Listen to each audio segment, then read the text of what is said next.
First, we do this multiplication, 1 over 5 times 5. We can easily cancel this 5 and this 5, so we have just 1.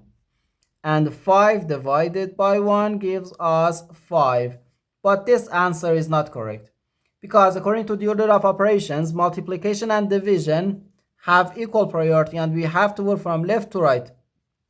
So here, first we have to do this division, not this multiplication. If we do this multiplication before this division, it is wrong.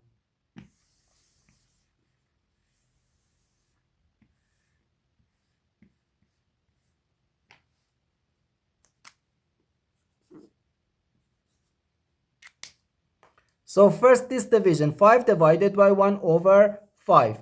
According to the KCF rule, K stands for keep, C stands for change, and F stands for flip. We can write keep the first fraction, change division to multiplication, and flip the second fraction.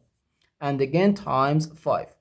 So 5 times 5 gives us 25, and 25 times 5 is just 125. And this is our final answer to this problem. The correct answer is 125.